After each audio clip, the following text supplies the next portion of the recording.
I died on a Tuesday. Not physically. Not in a hospital with machines beeping and doctors rushing. I died in the way that is somehow worse than physical death. I died on the inside. In a way that left my body walking around, breathing, eating, going through the motions of being alive, while everything that made me feel like a person had simply gone dark. And I want to tell you exactly what happened that night, because what happened after, what I heard, what I experienced, what completely dismantled and rebuilt everything I thought I knew about God and about my own life, is the reason I am sitting here talking to you today. And I believe with everything in me that you did not find this video by accident. I believe that whatever brought you here today, the algorithm, the recommendation, the random click at 2 in the morning when you could not sleep, I believe that was not random. I believe that was an appointment. And I believe that what you are about to hear in the next 15 minutes is something your soul has been waiting to hear for a very long time. So stay with me. My name is Daniel, and on a Tuesday night in November 3 years ago, I was sitting in my car in the parking lot of a grocery store at 11:30 at night. Not because I needed groceries, but because I could not go home. Because home was just another empty room where the silence was so loud it felt like it was eating me alive. I had just gotten off the phone with my mother, who had called to tell me that my younger brother, my brother who was 26 years old, who had his whole life in front of him, had been diagnosed with something that the doctors were not optimistic about. And I remember sitting there in that parking lot with the phone in my lap and the engine still running, and the rain hitting the windshield, and feeling something that I do not have a perfect word for. It was not sadness exactly. Sadness has a shape, a texture, a beginning, and an end. What I felt that night had no shape. It was more like a complete dissolving, like the last thread connecting me to any belief that this world was held together by something good had just been cut. And I said something out loud in that car that I have never said before or since. I said, if you are real, if you are actually there, then I need you to show me right now, because I cannot do this anymore. Not in an angry way, not in a dramatic way, just in the way of someone who has completely run out of everything and is making one last desperate reach towards something they are not even sure exists. And then I sat in the silence, and the rain kept falling, and nothing happened. For about 4 minutes, nothing happened, and I was about to start the car and drive home and accept that I was alone in the universe in the most complete and final way, when something shifted. I cannot fully explain what happened next in a way that will satisfy a skeptical mind. I am not going to try. What I can tell you is what I experienced, and what I experienced was a presence, not a vision, not a voice I could have recorded, not anything that broke the laws of physics in any observable way, but a presence so undeniable, so completely specific, so entirely unlike anything I had manufactured in my own imagination before or since, that arguing with it felt as absurd as arguing with the rain on the windshield. And in that presence, not in words exactly, but in something that translated itself into words as I experienced it, I received 3 things. 3 things that I am going to share with you today. And I want to tell you before I share them that these were not things I wanted to hear. They were not the comfort I was looking for. They were not the reassurance that everything was going to be okay in the way I wanted everything to be okay. They were something harder than that, and something deeper than that, and something that has proven itself to be more true with every single day that has passed since that parking lot. The first thing I received was simply this: I see you.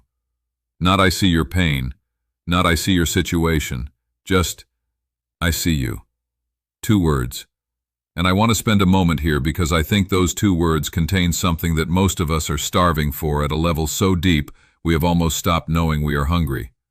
We live in a world that sees our performance, that sees our output, our appearance, our productivity, our usefulness. We are seen for what we produce and what we provide and how we show up for others. But the seeing that happened in that car was different from all of that. It was the kind of seeing that sees behind the performance, behind the smile you put on, behind the "I am fine" you say when someone asks how you are doing, behind the carefully managed version of yourself that you present to the world because you learned somewhere along the way that the real version might be too much, too broken, too needy, too complicated for people to stay.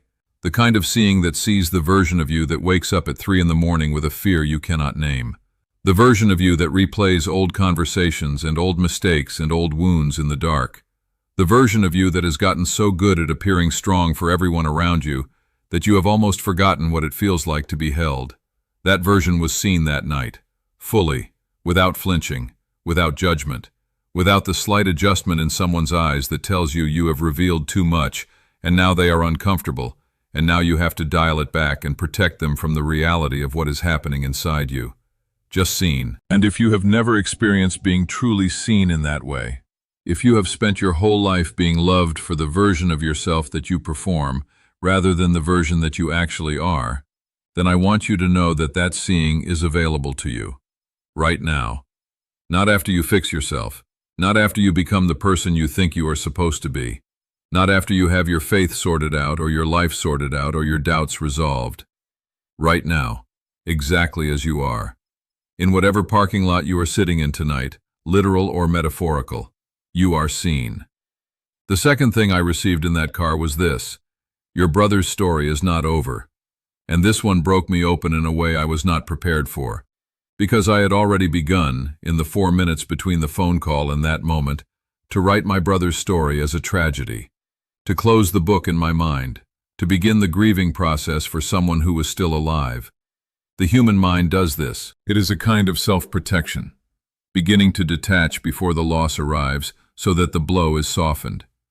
But the thing I received in that car was a direct, specific, gentle, unambiguous interruption of that process. Your brother's story is not over. And then something that I can only describe as an image, not visual, not like watching a screen, but more like knowing something in the way you know your own name, an image of my brother. Not sick, not diminished, not the brother I was already beginning to grieve, but my brother the way I had always known him at his most alive, laughing in the specific way he laughed, present in the specific way he was present, whole in a way that the diagnosis was threatening but had not yet touched. And I want to tell you what happened with my brother, because I know that if I do not tell you that, this story has a hole in it that you will spend the rest of this video trying to see through. My brother is alive. 3 years later, my brother is alive, and the thing the doctors were not optimistic about has behaved in ways that the doctors themselves have described as unusual. Not miraculous. Doctors do not use that word. Unusual, unexpected, outside of what the statistics predicted. He is not 100%. He has hard days. The story is not finished being written, but he is here. He is present. He is alive. And I am not telling you this to offer you a formula. Pray in a parking lot and God will fix your medical situation. I am telling you this because I believe it is true and dishonest to tell you the first part of the story without telling you the second part. And I am also telling you this because the specific content of what was communicated to me that night, your brother's story is not over, has implications that go far beyond my brother and far beyond that night. Because here is what I have come to understand about that phrase in the years since. Your story is not over. Whatever situation you are looking at right now and beginning to write as a tragedy, beginning to close the book on, beginning to grieve, beginning to accept as the final word on what your life is going to look like, that story is not over. The relationship you have written off, the dream you have buried, the version of yourself that you used to believe you could become, but that has been buried under so many years of disappointment and evidence to the contrary that you have almost stopped believing it was ever real. That story is not over. God is not finished writing. And the chapters that are coming, the ones you cannot see yet, the ones that require everything you have been through to make sense, those chapters exist. They are being written right now, in the invisible space between where you are and where you cannot yet see. The third thing I received in that car was the most unexpected of all, and in some ways the hardest. The third thing was, thank you for not giving up. And I want to sit with this one for a moment because it was the thing I least expected and the thing that has stayed with me the longest. Because in the logic of faith as I understood it before that night, gratitude moved in one direction. I was grateful to God. God received my thanksgiving. That was the structure of the relationship. The idea that God might be expressing something like gratitude toward me, toward my stubborn, exhausted, half-believing, parking lot in the rain attempt to hold on to faith, that did not fit any category I had, and yet there it was. Thank you for not giving up. Not well done for being so faithful. Not here is your reward for persisting. Just thank you. The thank you of someone who has been watching you fight, really watching, really seeing the cost of every day that you chose to keep going when everything in you wanted to stop, and who wanted you to know that the fight was seen, and the fight mattered, and the fight was not in vain. And I want to say something here that I have thought about very carefully before saying. I want to say it to the people who are closest to the edge right now, the ones who are not just struggling but who are genuinely no longer sure that the next morning is something they want to see. I am not going to give you a list of reasons to stay. I am not going to recite statistics or hotline numbers at you, though please reach out to someone who can help. Please do not sit alone with what you are carrying tonight. What I want to say is this: the fact that you are still here, the fact that you made it through yesterday and the day before and the day before that, through nights that were dark in ways that people around you do not fully know, that is not nothing. That is not a small thing. That is the kind of stubborn, unspectacular, daily, unglamorous courage that does not get celebrated because it does not look like courage from the outside. It just looks like another day. But from the inside, from the place where you know what it actually cost you to make it through, it is one of the most profound acts of faith that exists. And I genuinely believe, that it is seen. That every single day you chose to stay, something was watching and something was moved by what it saw. And something was saying, thank you for not giving up. Now I want to talk about what happens after the parking lot. Because the parking lot moment, the encounter, the presence, the three things, that was real and it was transformative, and I would not trade it for anything. But the morning after the parking lot, I still had to wake up and face the same world. My brother was still sick. My life was still the life it had been the night before. The presence did not rewrite my circumstances. It rewrote something in me. And that is the thing about genuine encounters with God that I think we misunderstand most consistently. We approach God like a customer service department. We bring our problems and we want them solved. We want the circumstances changed. We want the diagnosis reversed, the relationship restored, the financial situation resolved, the door that is closed to open.